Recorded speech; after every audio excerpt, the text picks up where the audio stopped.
What is up, folks? If you're new here and we haven't met yet, one, it's a pleasure. My name is Justin. I make videos and podcasts and all sorts of content here on the internet for us knife-wielding, food-loving, travel-friendly people all interested in improving ourselves in our personal and professional lives. And this piece of content is no different. It also serves as something that I call an intermezzo, which is basically a little bite of an idea between longer episodes of my podcast, The Emulsion. Of course, available wherever you listen to podcasts. Today, I wanted to address a topic that I'm insanely passionate about, and that is how to talk about food, which I cannot emphasize enough is one of the biggest assets I think you can have. And conversely, it can also be one of the biggest weaknesses that you can have as a chef or hospitality professional. I'm going to split this up into 3 parts. First, I want to talk about why it's important. I don't expect you to care or pay attention to anything I'm about to say if I can't share why it actually matters. Then I want to go into some examples of great food writing or food speaking. I think that provides a really good reference for us all.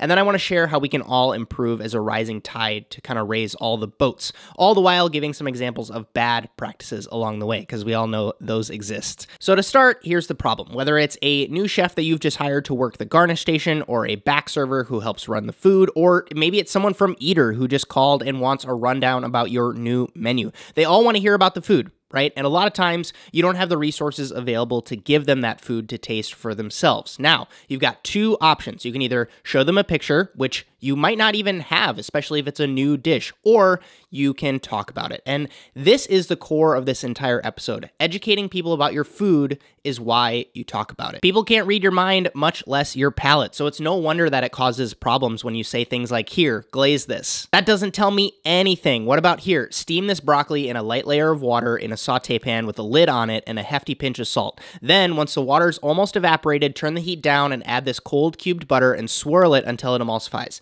Then grate some lemon zest in at the end and season it with rice wine vinegar to balance out the fat. That is so much more helpful than, here, glaze this. I've said it before and I will say it again. We all need to stop using the word nice when it comes to describing food. I'm guilty of it too in the past, but I've certainly been actively attempting to reduce how much I say nice when I'm describing food. Nice, at least in my opinion, just means how you personally think it should be done. And if you don't believe me, insert the opposite adjective into your sentence and see if it still works. I'm going to give you a couple examples. Here's a quote by the late Jonathan Gold from one of his reviews about a banh mi spot. Quote, "The crisp yet soft texture of a decent Parisian baguette, the interplay between the herbs, the chilies, the variously textured meats, and most importantly, the essential schmear of liver pate, whose organy funk binds the sandwich together into a complex, multi-tiered unit of Vietnamese pork whose greatness both exalts and transcends its humble, cheap ingredients." End quote. I think about that part about the pate that he spoke about. A nice cognac-scented liver pate and a nice organy funky liver pate can both definitely be delicious, but they're very different, and it's a horrible crutch that just ends up confusing people when you use nice to describe food. I grew up in the Midwest of the US where my grandmother loved popping open jars of bread and butter pickles, which to her are nice and sweet and crunchy. To me, they're an abomination, and I frequently use the least amount of sugar in my pickles because I like mine nice and sour. Am I making sense? Don't take my word for it though, try it yourself. Refrain from using the word nice when you describe food, insert other adjectives, and see what happens when you're forced to elaborate and add different descriptors. And apologies in advance to Chef Daniel Hume. And this, of course, goes beyond training chefs, because once the kitchen is on the same page, hey, maybe you work front of house. It's arguably even more important for you to know how to talk about food. If you work front of house, by the way, and you've been lurking on the channel, please say hey in the comments. I know a lot of chefs like to rag on front of house folks, but I know how important you are, and I shouldn't have to say it, but this is a safe space, and we need you just as much as you need us. So I'd love for us to get in a dialogue in the comments, or if you're listening to this as a podcast, please hit me up on Twitter. I referenced it in my This Place Called Quaintrell video. The woman who had my table was incredible, because I'm the kind of person who can pretty much decide what I want to order on my own when I'm looking at a menu. But as a guest, I always like to ask the server, whoever has my table, what they would like to order. Or also, I like to ask the question, what would you tell your family to order if they came to eat here? I can't even articulate how drastically different it is to get a breakdown of a dish from a knowledgeable server. When done correctly, it's essentially a guaranteed speed sale, right? When it comes to things like upcharges, highlighting new dishes, front of house is the strongest marketing force available because they're hands-on with the guests. They're right in front of them. They're having that conversation. And it's really important that as a chef, the one creating the new product, that you're able to effectively communicate with them. And this is really, really important. Say, for example, you're educating someone on this new dish you just made and you're talking about a lobster tail brushed in a togarashi beurre-monté. Don't take up that person's mental capacity by making sure that they know how to make a beurre-monté technique-wise. When is that valuable, is my question. Unless you're planning on throwing that back server on the line at 8:30 p.m. on a Friday night, who cares if they know how to make a butter sauce or not? How about, what does togarashi taste like? How do they know what it looks like on a plate? What are the ingredients involved so that they know how to navigate the menu when the guy on table 14 says he has a lactose allergy, right? And in no way, shape, or form am I saying dumb it down in any capacity, but make sure you have some empathy for the guest. What kinds of questions might they actually ask? And then make sure that the people that you put in place to communicate with the guest are set up for success. And listen, don't get it twisted. I always want to be cognizant of the fact that every single chef is different. Some people like the spotlight, being out in the dining room talking about their food. Other people love the kitchen so much because it allows the opportunity to create without being in front of the audience. And that's the primary reason why front of house staffs exist. But don't be the person who doesn't give a good description of the dish and then also doesn't let the staff taste more than just one bite of the finished dish and then get upset when they can't describe it to a guest. You feel me? I promised I would touch on the press as well. I would like to think that between you as a chef being able to talk about food, combined with the front of house staff being equally skilled, the media will then in turn talk about your food positively and accurately as well. So it all kind of goes hand in hand, but that's maybe another Intermezzo episode. But let's go into some examples of great food writing. There was this article written by sfgate.com about Chez Panisse and their fruit bowl that they serve there and how they age the in-season fruit to perfection. Yeah, I know some of you are rolling your eyes, but still stick with me here. The author of the piece, Ali Bouzari, has this line that's pretty incredible.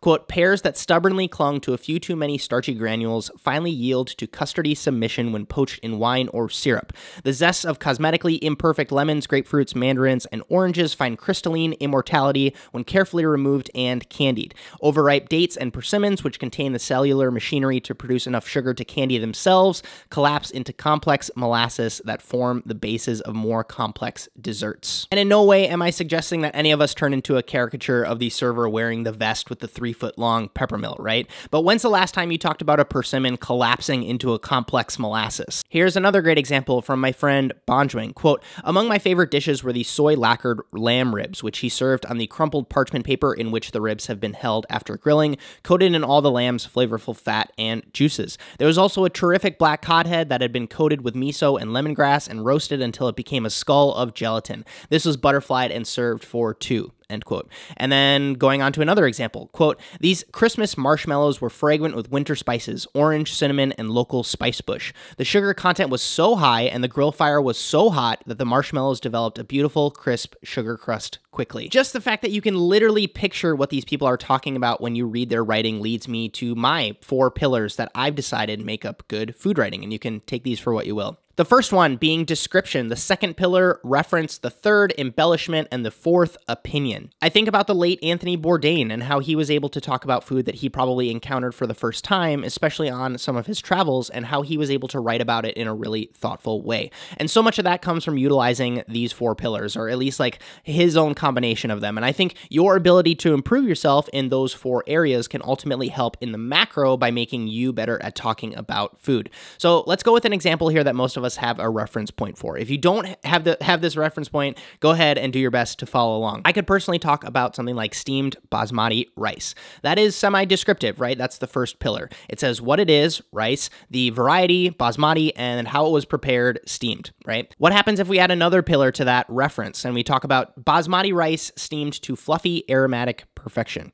Most of us can get that reference, right? Perfection meaning not too crunchy, not disintegrated. Aromatic because most of us that have had basmati rice know that it has this kind of distinct floral and perfumey nose. And then of course fluffy meaning that all the kernels aren't stuck together. Most of us know what that means. Let's add another layer on top of it. Let's embellish it a little. A billowing pilaf of basmati rice started in rendered chicken schmaltz and ginger, steamed to fluffy aromatic perfection. And to top it all off, lastly, let's add the opinion piece. Maybe that's in there already with the perfection part, but what if we say a generous portion of basmati rice started in their amazing rendered chicken schmaltz with ginger and steamed to a fluffy aromatic base for the saucy chicken?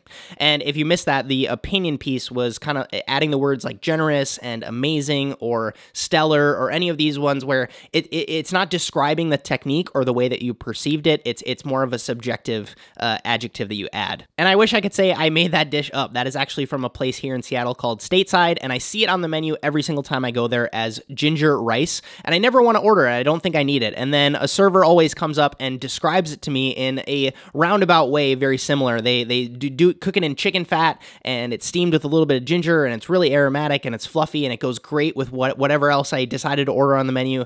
And because they say it in that super romanticized way, and it sounds so freaking good, I order it every single time. And again, I know you don't have a lot of time. I'm not saying you should stop whatever you're doing and go back and pursue your liberal arts degree in food writing, but seriously, challenge yourself. Try it. Take a dish from your station, something that you're prepping on the daily, or maybe you're writing your own menus at this point in your career. Take a dish from there, write what it says on the menu, and then slowly start to add things. Don't use the word nice. Try and sell it. With so many restaurants nowadays having chefs run the food and present it, you could really catapult ahead of your peers if you're able to make sure that the guests have a memorable experience with you when you present the dish and you describe the food. And this is coming from experience. I know I had a ton of trouble with it. Before I got to Norway, all my jobs as a chef de partie were really, really heads down in the kitchen. I never went into the dining room. We didn't have an open kitchen. So I had this insane learning curve of figuring out how to sell the food that I was cooking or the dishes that I was creating when I became a sous chef. Like I said, take it from experience. You at least want to have a glimmer of confidence when chef asks you to go bring course number 6 on the tasting menu to the New York Times on table 10.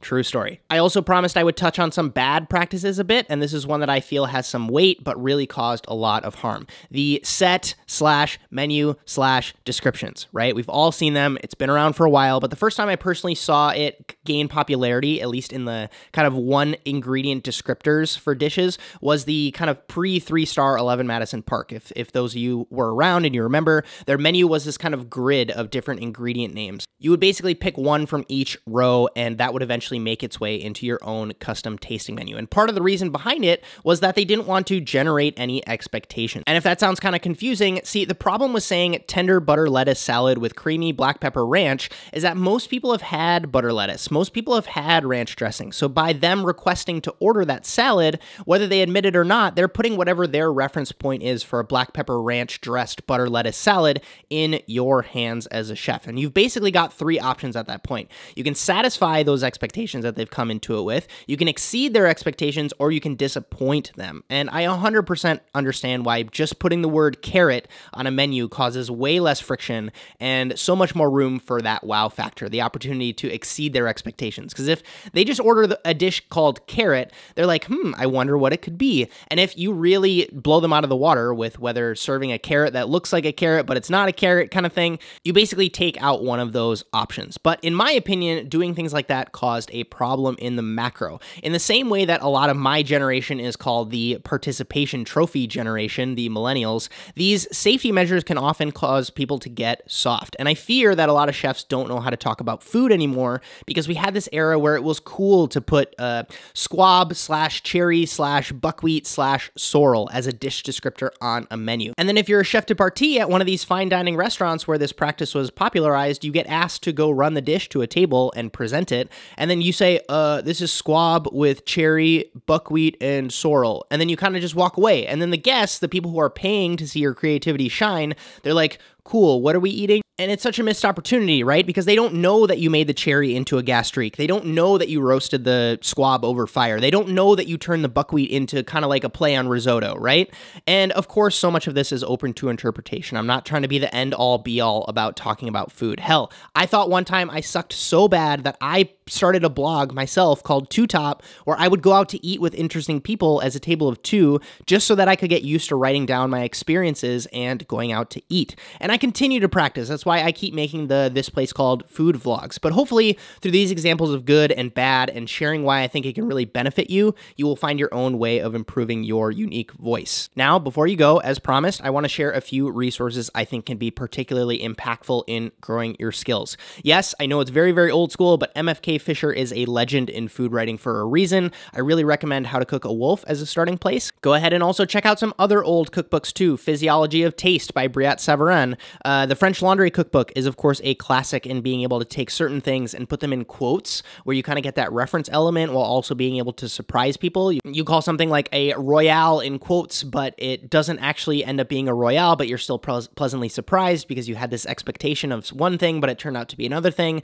There's so many ways to be creative. We touched on him already, but Anthony Bourdain is an incredible resource. I first knew him through his writing, and it shows so much in his shows on TV where it sounds like he's reading from one of his books. He is insanely good at those embellishment and reference points of my 4 pillars. His Nasty Bits book is a really, really good place to start. And last up, a blogger that I continue to pimp out here on the channel because he's one of the best people left standing. Ulterior Epicure does some really incredible writing. Take your commute on the train or your cup of coffee on your day off and just read one of his blog posts or two, especially if it's at a restaurant that you've either eaten at or a restaurant that you've worked at in the past, because he's really good at showcasing what's really going on. Because he has so many points of reference. He's eaten all over the world. This episode could have been... Okay, I just had to check to make sure it wasn't. This episode could have been 37 minutes long. I'm clearly very passionate about this subject. It's something that I'm continually wanting to improve myself. This topic has series potential for me. I could make a whole slew of episodes about this topic. So if you have some questions or you want me to go into other exercises or ways that you can improve or other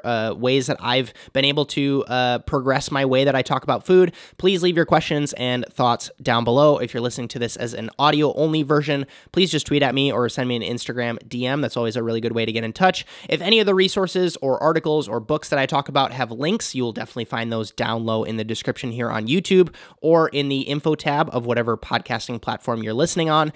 Go ahead and make sure to get some color on that like button if you're here on YouTube, and subscribe wherever you are listening. There's, of course, so much more to be said about listening to feedback when someone else talks about your food, but that is another Intermezzo episode. Thank you so much for your attention and for listening. My name is Justin Khanna, and I hope you have a good one.